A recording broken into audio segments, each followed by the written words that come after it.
Thank you, Lord Mayor. I rise to second the amendment. Picture the scene. You're in a local shop and you pick up 20 items that you and your family need for the week ahead. You take them to the counter, ready to pay. Let's say at the counter, the shopkeeper takes away half of your items, crucial things that you need for the week.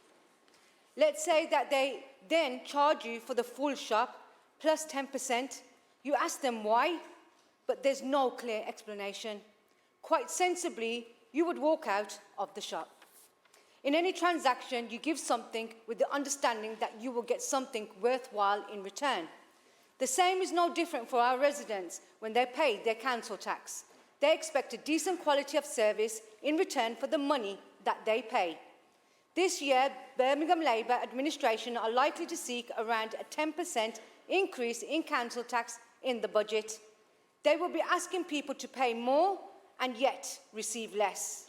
And unlike the shop where they can walk out, residents here have no choice. They're going to be forced to pay a lot more council tax and receive significantly reduced service in return. And the most painful thing is the fact that there will be whole generations of people who will be deeply affected as a result.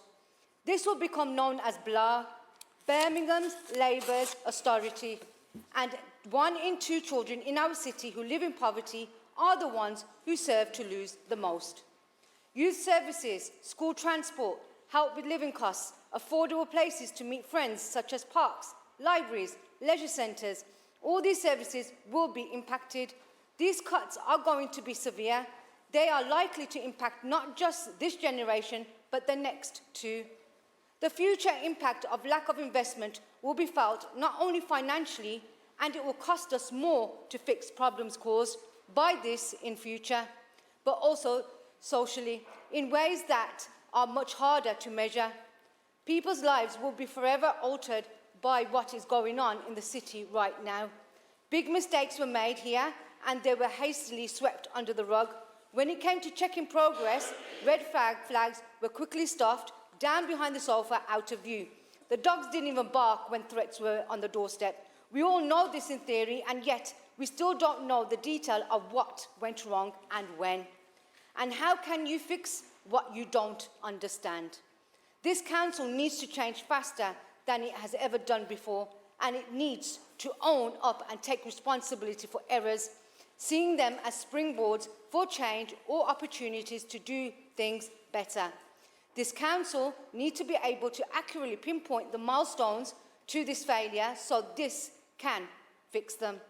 This council needs to have respect for the people it serves and give them a thorough and impartial explanation of the bill that they are being asked to pay. And most importantly, the people, the ones who vote us in, deserve to have this information in their hands before they go to the polls in 2026.